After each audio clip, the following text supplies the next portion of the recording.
जय श्री कृष्ण बालमित्रांनो.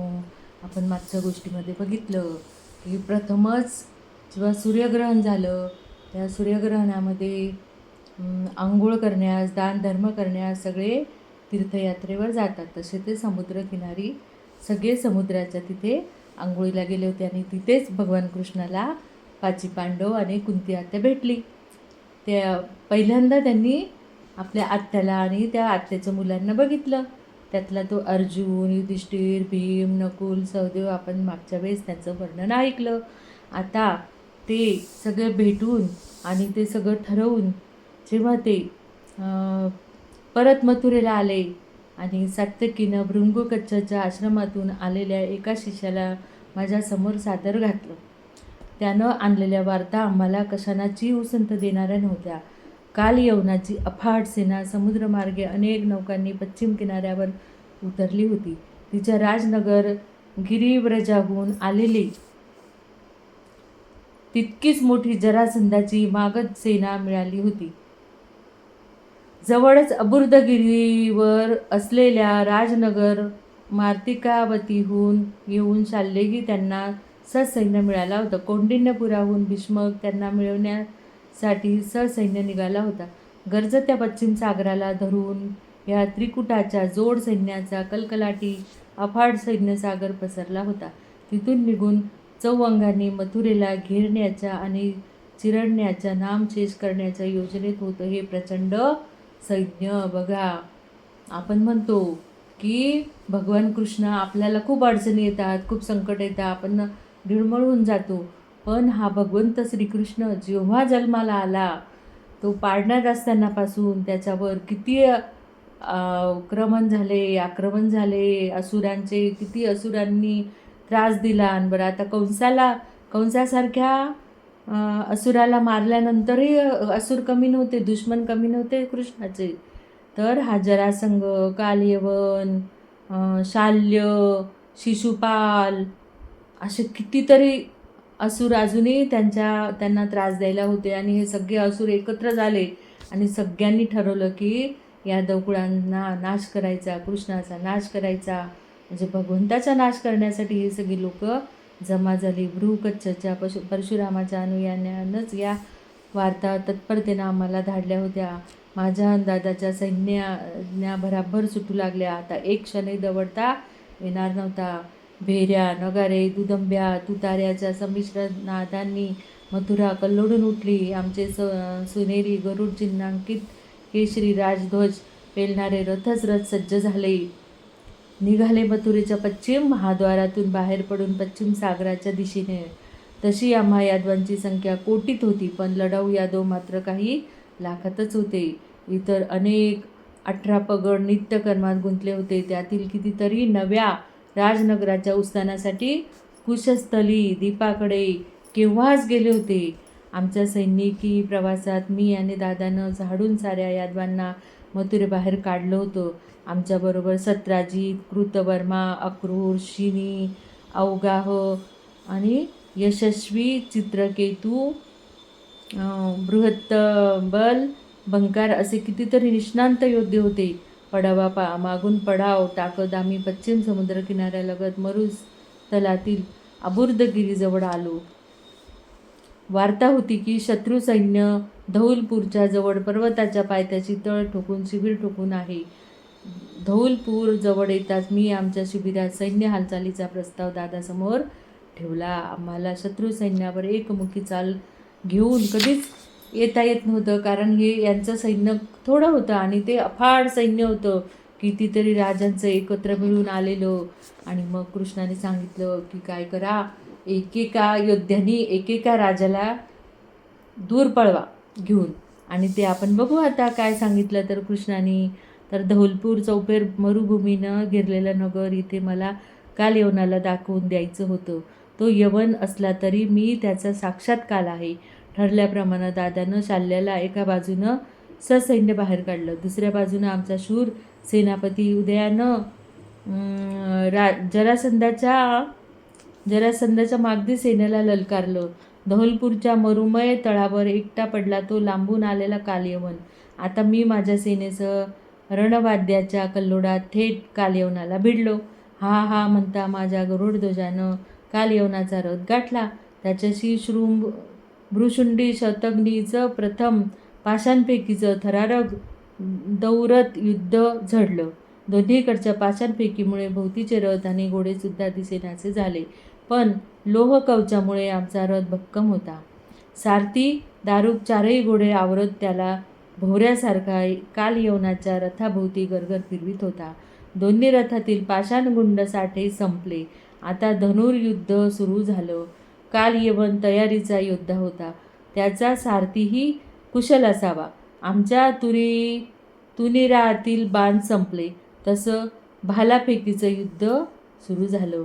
मी दारुकाला जसा कानमंत्र देत होतो तसा तो आमचे चारही अश्व हाताळीत होता.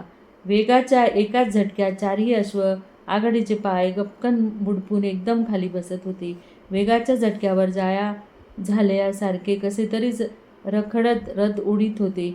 एकाएकी मी दारुकाला आज्ञा केली माझा गरुडध्वज सेनेबाहेर काढण्याची, तसाच रखडत नेण्याची. त्यानं आमचा रखडता रथ सेनेबाहेर काढला. काही एक विचार मनोमन ठरवून मी माझ्या शेल्यात बांधलेला पांचजन्य ओठांना लावला. मान गगनमार्गी उंचावून शंखातून एक चमत्कारिक भयकातर नादलहराकारी उठविली.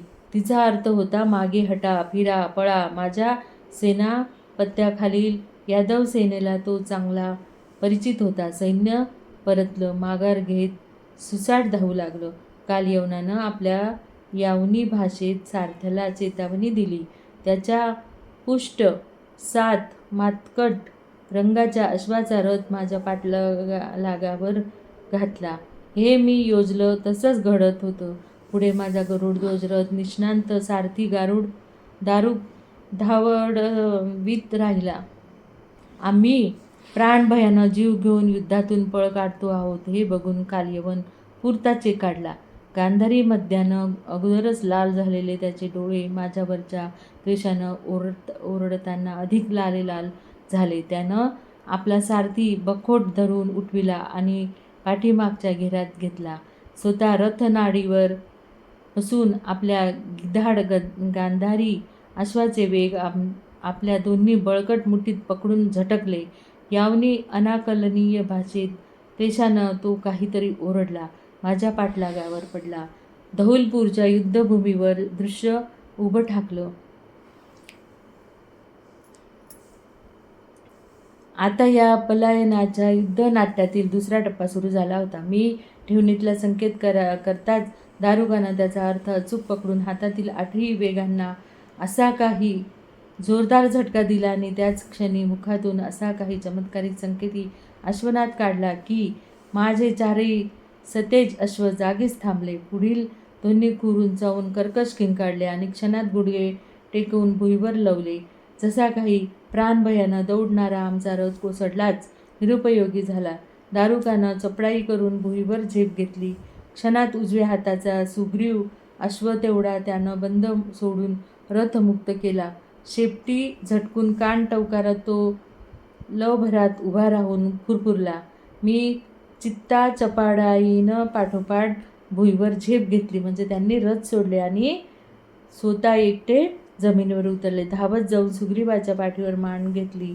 त्याला जोरदार बळकट टाच भरली. ते सुलक्षणी श्वेत जनावर माझा संकेत अचूक उमगलं. दोन्ही पाय उंचावून पूर्वीपेक्षा कितीतरी जोरानं किंकाळत सुसाट उधळलं. मग शेवटी यांनी काय केलं की एक अश्व घेतलं आणि निघाले आणि त्यांच्या मागून तो कालयवन पण निघाला. धावलो. धौल पर्वताच्या शिखरापर्यंत आलो. आता अंगावर पोळून काढणाऱ्या उन्हाचा रखरखाट, माथ्यावर तडपता सूर्य, वर पसरलेलं निळं अथांग आकाश आणि चौदिशांना पसरलेली उजाड रणरणती रणभूमी. समोर केवळ एका गुफेचं 1.5 कुरशी उंचीचं खुरट्या झुडपांनी आच्छादलेलं मुख दिसलं. तसं मी स्वतःशीच पुटपुटलो, हेच तर राजर्षीचं स्थल. इथंच तर घडणार या युद्धनाट्याचा शेवट. आमच्या कुलदेवी इडाचं स्मरण केलं. मी त्या वालुमय गुफेत शिरलो. मला खात्री होती कालयवन इथेच माझी पाठ सोडणार नव्हता. इथेही माझी पाठ सोडणार नव्हता. गुफेतील मळसूत्री अंधारी वळण घेत राहिलो. बऱ्याच काळानंतर गुफेचा चौफेर प्रशस्त आकाराचा मध्य आला. खरं तर मरुस्थलीच्या कित्येक ऋषीमुनींनी ध्यानधारणेची ही सुरक्षित पावन गुफा होती. छताच्या 1-2 चुकार नैसर्गिक छिद्रातून आज सूर्यकिरण उतरल्यामुळे ती अस्पष्ट दिसत होती. माझ्या शोधक नजरेला एका कोनाड्यात अस्पष्ट आकृती दिसणारे एक राजर्षी पहुडले होते. युगानुयुग श्वासावर नियंत्रण करणारी योग साधना साधल्यामुळेच त्यांना हे शक्य झालं होतं. त्यांच्या पहुडलेल्या कृतीवर मुंग्यांनी गळ्यापर्यंत वारूळ उठविलं होतं. हे होते राजयोगी राजर्षी मुचकुंद, आम्हा यादवांच्याच दक्षिणेकडील एका शाखेतील अधिकारी मूळ पुरुष. काही एक विचारानं मी स्वतःशीच हसलो. पुढे होत त्या राजर्षींच्या वारुळातून एक दिसणाऱ्या चरणांना अपार आदरानं मस्तक भिडविलं. माझ्या कटीचा निळा शेला सोडवून हाती घेतला. त्यात बांधलेल्या पांचजन्याची गाठ उचलली. माझा तो गुणकर शंख मस्तकी भिडवून राजर्षींच्या पायाशी ठेवला. हातचा शिला झटकून त्यांचा योग भंग होणार नाही अशा दक्षतेनं हलकेच राजर्षींच्या अंगावर अलगद पांघरला. पुन्हा त्यांना वंदन केलं आणि गुफेच्या प्रशस्त चौकातील एका कोनाड्यात अंग चोरून उभा राहिलो. 64 कलापेक्षा वेगळी अशी ही अंगचोरीची कला गोकुळापासूनच माझ्या रक्तात भिनली होती. कुठं कुठं ती मला उपयुक्त पडणार होती सांगता येत नव्हतं. कालाच्या पाठलागावर पडलेल्या यवनाची प्रतीक्षा करून काही काळ लोटला.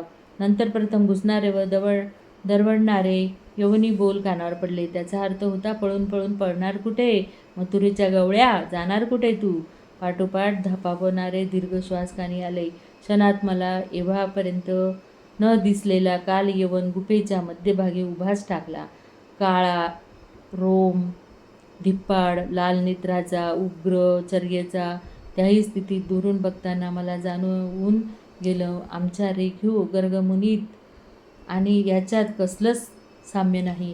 क्रोधानं गरगरमान फिरविणाऱ्या, अखंड बडबडणाऱ्या या धिप्पाड यवनाला माझा निळा शेला दिसताच कशा नुसत्या आनंदाच्या उकळ्या फुटल्या. गुफेच्या मध्य चौक दणाणून टाकत तो केवढा तरी डर काढला. झोपतोय निर्लज्ज गवळ्या, उठ गवळट्या, उठतोस की नाही, सिद्ध हो द्वंद्वाला, असं केव्हा तरी मोठ्यानं कडाडत प्रथम त्यानं निळ्या शेल्याखालील माझ्या पाठीत म्हणून सणसणीत एक लाथच घातली.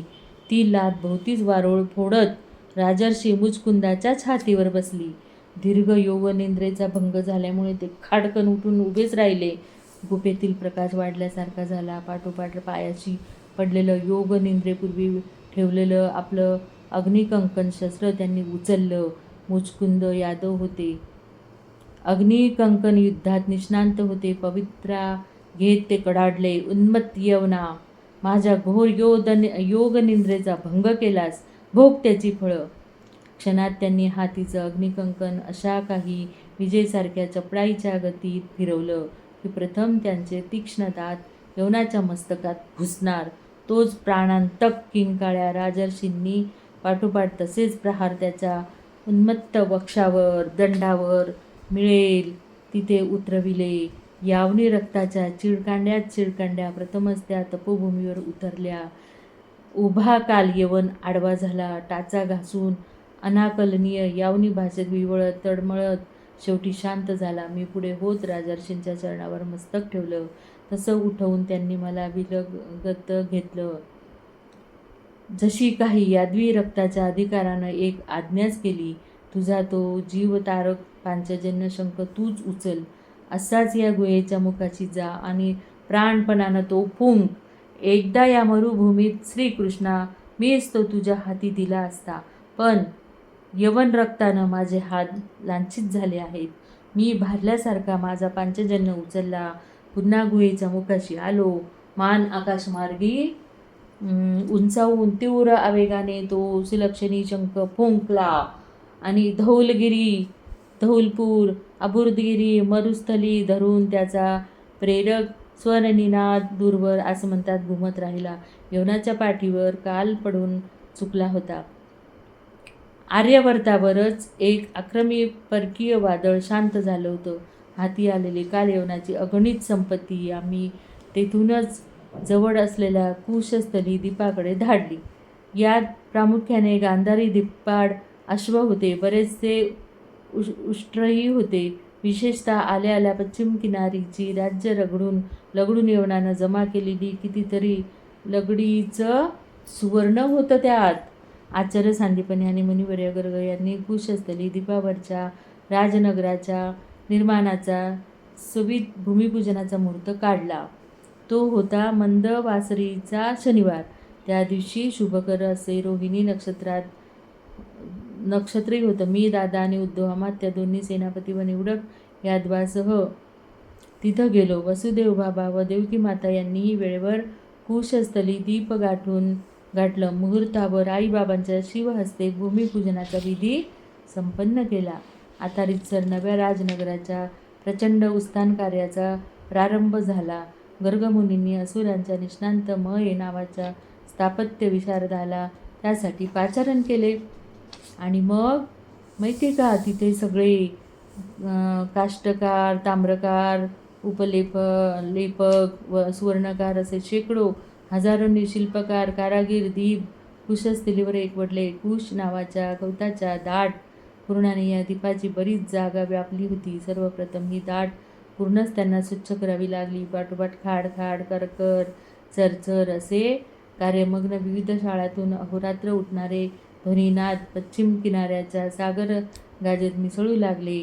तिथे विश्वामित्रासुद्धा ही रचनाकार करायला आले होते. असे कृष्णाला कितीतरी संकटांना तोंड द्यावं लागलं, सामोरी जावं लागलं आणि शेवटी कालयवनाला संपावं लागलं. यवन तो होता, पण काल कोण होता? भगवंत. कारण भगवंतच काल आहेत सगळ्यांचे.